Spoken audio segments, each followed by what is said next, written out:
بسم اللہ الرحمن الرحیم۔ السلام علیکم ورحمۃ اللہ وبرکاتہ۔ مسلمانوں کے دوسرے خلیفہ حضرت عمر فاروق رضی اللہ تعالی عنہ کو اسلام کی تاریخ میں بہت بلند مقام اور مرتبہ حاصل ہے۔ اسلام قبول کرنے سے پہلے وہ قبیلہ قریش کے معزز اور بہادر نوجوانوں میں شمار ہوتے تھے۔ اسلام قبول کرنے کے بعد انہوں نے اسے چھپایا نہیں بلکہ کھلے عام اپنے اسلام کا اعلان کیا اور سب مسلمانوں کو ساتھ لے کر حرم شریف کعبہ میں جا کر نماز پڑھی۔ ان کی جرت اور بے خوفی ہی تھی کہ رسول پاک صلی اللہ علیہ وآلہ وسلم نے ان کو فاروق کا لقب عطا فرمایا۔ فاروق کا مطلب ہوتا ہے کہ حق اور باطل یا سچ اور جھوٹ میں فرق تمیز کرنے والا۔ تاریخ میں انہوں نے فاروق اعظم کے لقب سے شہرت پائی۔ یہ لقب ملنے سے پہلے انہیں عمر بن خطاب ہی کہا جاتا تھا اور قریش کے دوسرے لوگوں کی طرح ان کا پیشہ بھی تجارت تھا اور وہ کبھی کبھی اس سلسلے میں دوسرے ممالک کے سفر کرتے رہتے تھے۔ اسلام قبول کرنے سے کئی سال پہلے حضرت عمر بن خطاب رضی اللہ تعالی عنہ ایک دفعہ تجارتی قافلے کے ساتھ مال لے کر مکہ سے شام گئے۔ قافلے میں قریش کے کئی اور بڑے سردار بھی شامل تھے۔ یہ قافلہ شام کے سب سے بڑے شہر دمشق گیا اور وہاں اپنا مال بیچ کر واپس مکہ کی طرف روانہ ہوا۔ تھوڑا سا فاصلہ طے کرنے کے بعد حضرت عمر فاروق رضی اللہ تعالی عنہ کو یاد آیا کہ ان کی ایک رشتہ دار خاتون نے انہیں کچھ سونا دیا تھا کہ اسے بیچ کر اس کے لیے کچھ کپڑے وغیرہ لیتے آئیں۔ انہوں نے اپنے قافلے کے ساتھیوں سے کہا کہ فلاں عورت کا کام کرنے واپس دمشق جا رہا ہوں، کوشش کروں گا کہ یہ کام کر کے جلد واپس آ جاؤں۔ حضرت عمر رضی اللہ تعالی عنہ دمشق واپس گئے تو بازار بند ہو چکے تھے۔ مجبوراً وہ ایک سرائے میں ٹھہر گئے اور سو گئے۔ تھوڑی دیر کے بعد اللہ کا ایک بندہ سرائے میں آیا۔ اس نے حضرت عمر فاروق رضی اللہ تعالی عنہ کو جگایا اور اپنے ساتھ اپنے گھر لے گیا۔ معلوم نہیں یہ نیک آدمی حضرت عمر کو پہلے سے جانتا تھا۔ حضرت عمر پہلے بھی کئی بار دمشق آ چکے تھے یا ان کے والد خطاب سے ان کی واقفیت تھی۔ اسے حضرت عمر رضی اللہ تعالی عنہ کی بڑی خاطر مدارت کی۔ کھانا کھا کر وہ تو سو گئے اور ان کا میزبان رات بھر عبادت کرتا رہا۔ صبح کو حضرت عمر رضی اللہ تعالی عنہ بیدار ہوئے تو ان کے میزبان نے کہا کہ اکیلے بازار نہ جانا، بازار میں لٹیرے اکثر مسافروں کو لوٹ لیتے ہیں، میرے ساتھ چلنا۔ یہ کہہ کر وہ سو گیا کیونکہ رات بھر جاگتا رہا تھا۔ حضرت عمر رضی اللہ تعالی عنہ نے اسے جگانا مناسب نہ سمجھا اور اکیلے بازار چلے گئے۔ ابھی بازار کھلا نہ تھا، وہ بازار کھلنے کا انتظار کرنے لگے۔ کچھ دیر بعد ایک عیسائی پادری اپنے نوکروں کے ساتھ آیا اور حضرت عمر فاروق رضی اللہ تعالی عنہ کی طرف اشارہ کر کے اپنے نوکروں کو حکم دیا، اس شخص کو پکڑ لو، یہ گرجے کا کام بہت اچھی طرح کر لے گا۔ اس زمانے میں حضرت عمر رضی اللہ تعالی عنہ بڑے تن و من پہلوان تھے۔ پادری کے نوکروں نے ان کو پکڑ لیا اور ایک پرانے گرجے میں لے گئے۔ پادری نے ان کو ایک ہتھوڑا دیا اور ان کو گرجے کی ایک دیوار توڑنے پر لگا دیا۔ ایسا معلوم ہوتا تھا کہ وہ اس کی جگہ نیا گرجا بنوانا چاہتا ہے۔ حضرت عمر فاروق رضی اللہ تعالی عنہ دن بھر کام کرتے رہے۔ کہیں شام کو جا کر چھٹی ملی اور وہ تھکے ہارے سرائے میں آ کر بیٹھ گئے۔ پہلے دن والا نیک آدمی آیا اور اس نے پوچھا، آپ کدھر چلے گئے تھے؟ حضرت عمر فاروق رضی اللہ تعالی عنہ نے اسے سارا قصہ سنایا اور وہ پھر انہیں اپنے گھر لے گیا۔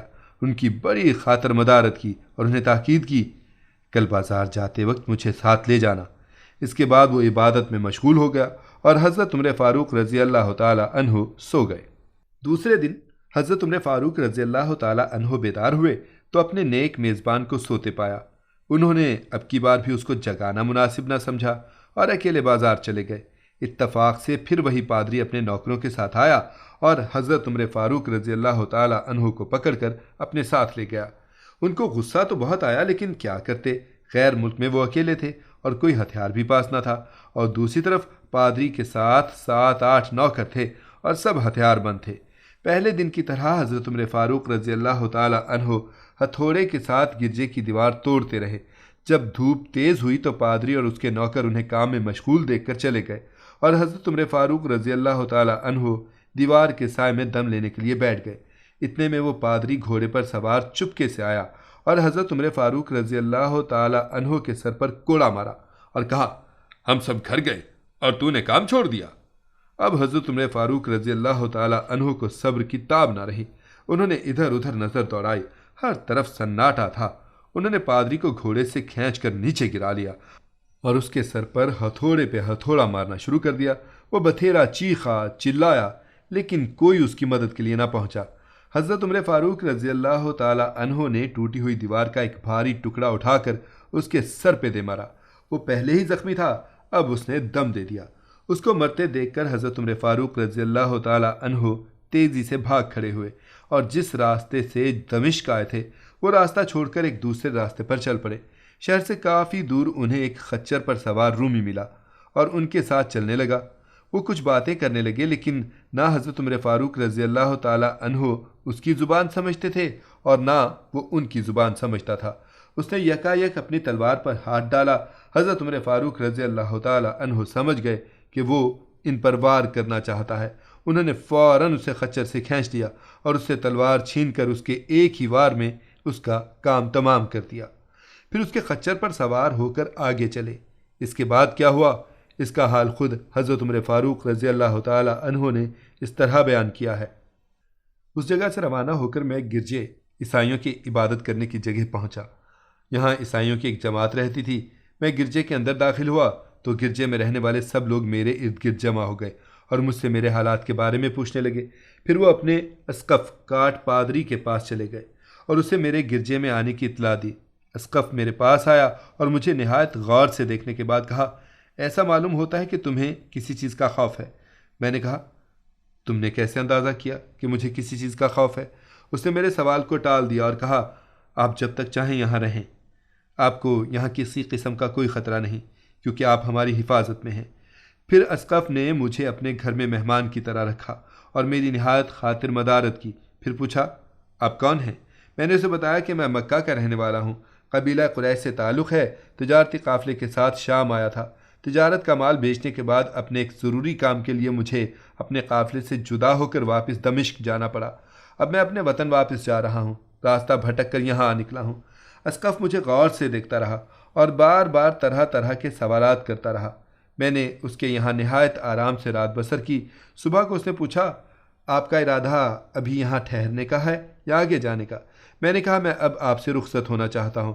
یہ سن کر اسقف اپنا شاندار گدھا، جو بڑا خوبصورت اور نہایت تیز رفتار تھا، لے آیا۔ اس پر پالان کسی اور خرجیاں لادیں جن میں کھانے کی مزیدار چیزیں اور قیمتی تحفے بھرے ہوئے تھے۔ خرجیاں ان تھیلیوں کو کہتے ہیں جو گدھے کی پیٹھ پر سامان کے لیے باندھ دیتے ہیں۔ پھر اس نے کہا، آپ اس گدھے پر سوار ہو جائیں اور چل پڑیں۔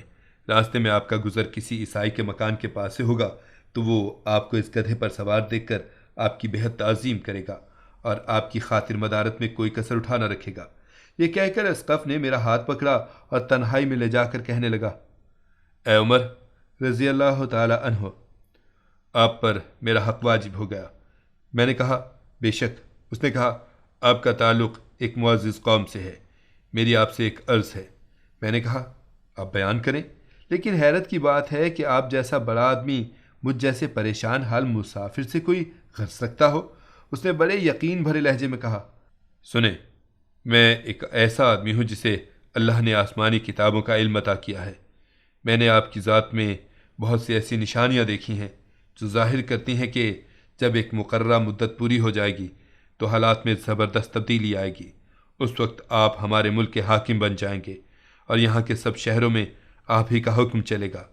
پھر اسقف نے اپنی جیب سے دوات، قلم اور کاغذ نکالے اور کہا، میری غرض یہ ہے کہ آپ اس کاغذ پر لکھ دیں کہ اس گرجے اور اس کی جائیداد پر جزیہ اور کسی قسم کا حکومتی محصول معاف ہوگا۔ میں نے حیران ہو کر اسقف سے پوچھا، آپ مجھ سے مذاق تو نہیں کر رہے؟ اس نے کہا، قسم ہے اس ذات کی جس نے عیسیٰ علیہ السلام پر انجیل نازل فرمائی، میں جو کچھ کہہ رہا ہوں وہ بالکل سچ ہے۔ آپ مہربانی کریں اور میری درخواست قبول فرمائیں۔ میں نے اسقف کی باتوں کو اس کا وہم سمجھا اور جس طرح اس نے کہا اسی طرح لکھ کر کاغذ اسے دے دیا اور گدھے پر سوار ہو کر چل پڑا۔ راستے میں مجھے کئی جگہ عیسائیوں کی جماعتیں ملیں۔ انہوں نے اسقف کے گدھے پر مجھے سوار دیکھ کر میری بڑی خاطر مدارت کی۔ میں اسی طرح جگہ جگہ عیسائیوں کا مہمان بنتا تبوک پہنچ گیا۔ تبوک شام اور عرب کی سرحد کے قریب ایک قصبہ ہے۔ اللہ کی شان، جس تجارتی قافلے کے ساتھ میں گیا تھا وہ کافی دیر میرا انتظار کرنے کے بعد اسی جگہ سے چل پڑا تھا جہاں میں نے اسے چھوڑا تھا اور اب تبوک میں ایک کنویں کے قریب ڈیرا ڈالے ہوئے تھا۔ قافلے والے میرے ساتھی مجھے دیکھتے ہی میری طرف دوڑ پڑے۔ وہ مجھ سے مل کر بہت خوش ہوئے اور کہنے لگے، ابن خطاب، ہم لوگ تمہارا انتظار کرتے کرتے بالکل مایوس ہو گئے تو ہم نے اس مقام سے کوچ کر دیا جہاں سے تم واپس دمشق گئے تھے، مگر تمہارے بارے میں ہم سخت پریشان تھے۔ یہ تو بتاؤ اتنے دن تم کہاں رہے؟ میں نے وہ تمام حالات بیان کیے جو مجھے پیش آئے تھے، لیکن اسقف سے میری جو گفتگو ہوئی تھی وہ بالکل ظاہر نہ کی، کیونکہ میں اسقف کی باتوں کو اس کا وہم اور اس کے عقیدے کی کمزوری سمجھتا تھا۔ قریش کے ایک سردار ابو سفیان بھی اس قافلے میں شامل تھے۔ انہوں نے مجھے اس شاندار گدھے پر سوار دیکھ کر کہا، ارے تم لوگ اس نوجوان کی اقبال مندی تو دیکھو، اسے کسی ایسے میدان میں چھوڑ دیا جائے جہاں نہ پانی ہو نہ سبزہ، پھر بھی اسے رزق مل جائے گا۔ اسقف نے رخصت کرتے وقت مجھے کہا تھا کہ جب میں اپنے ساتھیوں کے پاس پہنچ جاؤں اور گدھے کی ضرورت نہ رہے تو اس کی رسی کو خرجیوں پر رکھ کر اور خرجیوں کو مضبوطی سے باندھ کر گدھے کو اسی جگہ چھوڑ دوں۔ میں نے ایسا ہی کیا۔ یہ دیکھ کر ابو سفیان نے کہا، ارے یہ تم نے کیا کر دیا؟ گدھے کو ایسی جگہ چھوڑ دیا جہاں سے چور اور درندے اکثر گزرتے رہتے ہیں۔ میں نے کہا، اس کے مالک نے مجھے ایسا ہی کرنے کی ہدایت کی تھی، وہ اس کی عادتوں سے زیادہ واقف ہے۔ اب وہ جگہ گدھے والا کنواں کے نام سے مشہور ہے۔ وہاں سے روانہ ہو کر ہمارا قافلہ مکہ پہنچا۔ میرے اور اسقف کے درمیان جو گفتگو ہوئی تھی وہ مجھے بھلائے نہ بھولتی تھی۔ پہلے تو کئی دن تک میں نے اسے دل میں ہی رکھا، لیکن پھر مجھ سے ضبط نہ ہو سکا اور میں نے یہ راز اپنی اس رشتہ دار خاتون کے سامنے ظاہر کر دیا جس نے مجھے سونا دیا تھا۔ وہ بڑی عقل مند خاتون تھی۔ اس نے مجھ سے کہا، اے ابن خطاب، میں تمہارے بچپن ہی سے تمہیں اچھی نشانیاں دیکھ رہی ہوں۔ تم جب بہت چھوٹے تھے نا تو میں نے ایک دفعہ خواب میں دیکھا کہ تم لمبے ہوتے جا رہے ہو اور تمہارا قد اتنا لمبا ہو گیا ہے کہ اس نے آسمان کو چھو لیا۔ یہ دیکھ کر میں نے خواب میں کہا، ارے یہ میرے بچے کی کیا حالت ہے؟ کسی نے کہا، یہ لڑکا دنیا اور آخرت میں بھلائی پانے والا بنے گا۔ جاہلیت کے زمانے میں اس قسم کی باتوں کا مطلب میری سمجھ میں نہیں آتا تھا۔ مکہ میں ایک شخص اہل کتاب یہود اور نصارہ میں سے تھا جو بہت گمنام تھا۔ عام لوگ تو اس سے واقف بھی نہیں تھے، لیکن قریش کے سردار اسے پہچانتے تھے اور اس کی بہت عزت کرتے تھے۔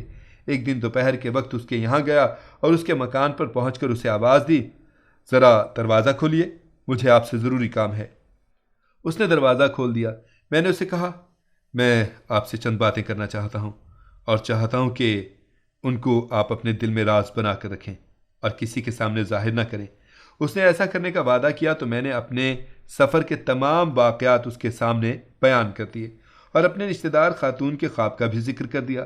جب میں اپنی گفتگو ختم کر چکا تو اس نے کہا، اے ابن خطاب، جس کو تم نے معافی کا وعدہ لکھ کر دیا وہ اس زمانے میں عیسائیوں کا سب سے بڑا عالم ہے۔ جو کچھ اس نے کہا وہ سب کچھ سچ ہے اور جلد ہی وہ تمہارے سامنے آ جائے گا۔ جہاں تک تمہاری رشتہ دار خاتون کے خواب کا تعلق ہے تو اس سے یہ ظاہر ہوتا ہے کہ مکہ میں ایک بہت بڑا انقلاب آئے گا، زمانہ ایک نئی صورت اختیار کرے گا اور آنے والے زمانے کے آسمان و زمین بدل جائیں گے۔ میں وہاں سے گھر چلا آیا اور اس کی ساری باتیں اپنے دل میں لیے رہا۔ تھوڑے ہی عرصے کے بعد قریش کی مجلسوں میں رسول اللہ صلی اللہ علیہ وآلہ وسلم کا ذکر ہونے لگا۔ یہ لوگ اس بات پہ ناک بھون چڑھاتے تھے کہ محمد صلی اللہ علیہ وآلہ وسلم اپنے آپ کو اللہ کا رسول کہتے ہیں، لوگوں کو بتوں کی پوجا سے منع کرتے ہیں اور ایک اللہ کو ماننے پر زور دیتے ہیں۔ جلد ہی اللہ تعالیٰ نے اسلام کو ظاہر کر دیا اور مجھے یقین ہو گیا کہ حالات وہی صورت اختیار کر رہے ہیں جن کی طرف آسمانی کتابوں کے عالم شام کے اسقف نے اشارہ کیا تھا۔ یہاں حضرت عمر فاروق رضی اللہ تعالیٰ عنہ کا بیان ختم ہو جاتا ہے۔ نبوت کے 6 سال حضرت عمر فاروق رضی اللہ تعالیٰ عنہ نے اسلام قبول کر لیا اور رسول اللہ صلی اللہ علیہ وآلہ وسلم کے جانثار ساتھی بن گئے۔ 11 ہجری میں رسول پاک صلی اللہ علیہ وآلہ وسلم نے اس دنیا فانی سے پردہ فرمایا تو حضرت ابوبکر صدیق رضی اللہ تعالیٰ عنہ مسلمانوں کے پہلے خلیفہ بنے۔ 31 ہجری میں انہوں نے وفات پائی تو حضرت عمر فاروق رضی اللہ تعالیٰ عنہ خلیفہ بنے۔ ان کے سفر نامے کی روایت کرنے والے راوی کا بیان ہے کہ حضرت عمر فاروق رضی اللہ تعالیٰ عنہ اپنے خلافت کے زمانے میں شام تشریف لے گئے تھے تو ایک بہت بوڑھا آدمی جس کے بال برف کی طرح سفید ہو چکے تھے عیسائیوں کی ایک جماعت کے ساتھ ان کی خدمت میں حاضر ہوا اور عرض کیا، اے امیر المومنین، کیا آپ مجھے نہیں جانتے؟